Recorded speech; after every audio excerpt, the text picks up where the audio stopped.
খুব সহজ একটা ব্রেকফাস্ট রেসিপি নিয়ে চলে এসেছি। আজকে বানাবো স্যান্ডউইচ। অল্প একটু তেল গরম করে নিয়েছি প্যানের মধ্যে, যার মধ্যে দিয়ে দেবো পছন্দ মতো কেটে রাখা সবজি। তো সবজির মধ্যে এখানে গাজর আছে, ক্যাপসিকাম আর আছে এর মধ্যে টমেটো। তো খুব ছোট ছোট করে কেটে নিয়েছি যাতে তাড়াতাড়ি নরম হয়ে আসে। সামান্য একটু নুন দিয়ে মিডিয়াম ফ্লেমে বেশ কিছুক্ষণ নাড়াচাড়া করেছি।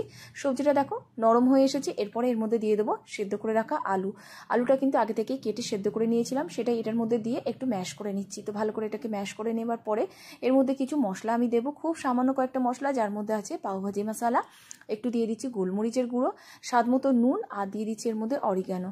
সব কিছু দিয়ে ভালো করে আবারও কিন্তু আমি মিশিয়ে নেব।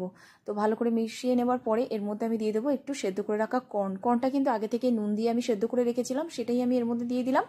দেওয়ার পরে আমি আবারও কিন্তু ভালো করে মিশিয়ে নেব। তো এখানে কিন্তু স্যান্ডউইচের যে পুরটা সেটা কিন্তু একেবারেই রেডি হয়ে গেছে।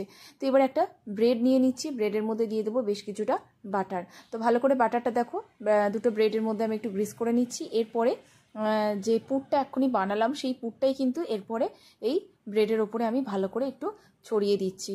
তো বেশ পুরো করেই দেবো, একটা স্যান্ডউইচ খেলেই কিন্তু যথেষ্ট, মানে পেট ভরে যাবে এরকম। তো পুরো করে দেওয়ার পরে আরও একটা যে ব্রেডটা আমি গ্রিস করে রেখেছি ওটা কিন্তু ওপর থেকে দিয়ে এটাকে আমি বন্ধ করে দিচ্ছি।